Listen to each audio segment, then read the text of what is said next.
எல்லாருக்கும் வணக்கம். இது ஒரு குட்டி கதைங்க. ஆனா இந்த கதையில ரொம்ப ரொம்ப பெரிய விஷயம் இருக்கு. வாங்க கதைக்குள்ள போகலாம். அது ஒரு சின்ன கிராமம். அந்த கிராமத்துல ஒரு அழகான கிருஷ்ணர் கோயில் இருக்குங்க. அன்னைக்கு அந்த கோயில்ல திருவிழா. கிராம மக்கள் எல்லாருமே அந்த கோவில்ல தான் கூடியிருக்காங்க. ஒரு கதை சொல்ற பாகவதர் அங்க வந்து கிருஷ்ணரோட அருமை பெருமை எல்லாத்தையும் கதையா சொல்லிட்டு இருக்காங்க. இந்த சமயம் பார்த்து ஒரு திருடன் ஊருக்குள்ள திருட வந்துடுறாங்கங்க. அந்த ஊர்ல இல்ல எல்லாருமே கோயிலுக்கு போயிருக்காங்க. நமக்கு இன்னைக்கு நல்ல வேட்டை தான், வீடு வீடா புகுந்து கண்ணுல பட்டதை எல்லாத்தையும் சுருட்டிட்டு போயிடணும்னு சொல்லிட்டு வீடு வீடா புகுந்து தேடுறாங்க. அவனோட கெட்ட நேரமோ என்னமோ ஒரு வீட்டுல கூட உருப்படியா ஒண்ணுமே இல்லையா.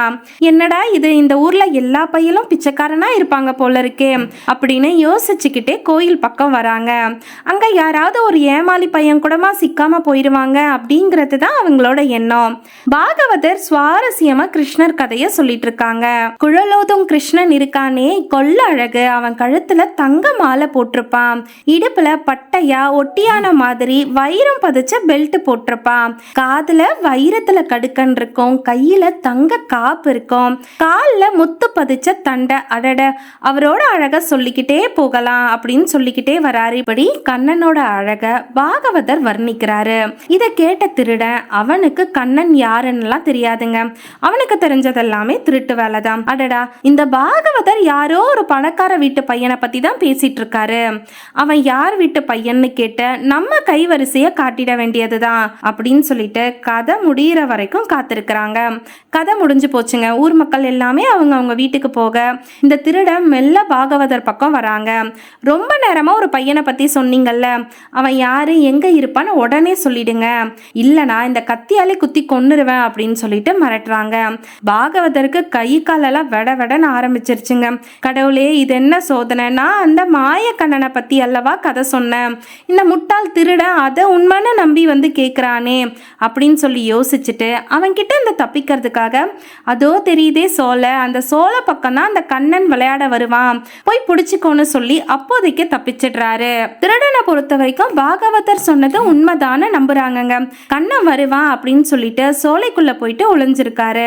அவரோட நினைவு எல்லாமே கண்ணன் எப்ப வருவான், கண்ணன் எப்ப வருவாங்கிறதாவே இருந்தது. உண்மையாலுமே பாகவதர் சொன்ன மாதிரி அங்க கண்ணன் வராங்க. பாகவதர் சொன்ன மாதிரியே நகை எல்லாமே போட்டிருக்காங்களான்னு சொல்லி திருடன் பாக்குறாங்க. உண்மையாலுமே அங்க வந்த கண்ணனும் அதே மாதிரி நகைலாம் போட்டிருக்காங்க. மெல்ல மெல்ல அந்த கண்ணன் பக்கமா போய், டே தம்பி, உன் நகையெல்லாம் ரொம்ப அழகா இருக்கு, அதை எனக்கு தருவியான்னு சொல்லி கேட்க கண்ணன் உடனே எல்லாத்தையும் கழட்டி கொடுத்துடுறாங்க. நல்ல பையன் நீ அப்படின்னு சொல்லிட்டு திருடன் நகை எல்லாத்தையும் ஒரு மூட்டையா கட்டி எடுத்துட்டு பாகவதரை நோக்கி போறாங்க. அவரோட வீட்டு வாசல் அந்த பாகவதர் தூரத்துல வர திருடனா பார்த்துட்டாருங்க. அவருக்கு மறுபடியும் கை காலெல்லாம் ஆட ஆரம்பிச்சிருச்சு. திருடன் கண்டிப்பா போய் சோலையில பார்த்திருப்பான், அங்க கண்ணன் வந்திருக்க மாட்டான். அதே கோவத்தோட தான் அவன் இங்க வரான். இவன் கிட்ட இருந்து எப்படியாவது தப்பிச்சாகணுமே அப்படின்னு சொல்லிட்டு என்ன பண்றதுன்னு யோசிச்சுட்டே இருக்கும் போதே திருடன் பக்கத்துல வந்து, ரொம்ப ரொம்ப நன்றிங்க, ரொம்ப நாளைக்கு அப்புறமா நல்ல வேட்டை கிடைச்சது எனக்கு. பாகவதருக்கு இப்ப பயம் போய் யோசனை அதிகமாயிருச்சுங்க.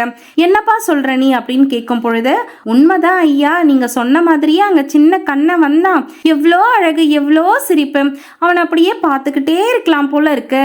நான் கேட்டதுமே எந்த மறுப்புமே சொல்லாம அப்படியே கழட்டி கொடுத்துட்டான்.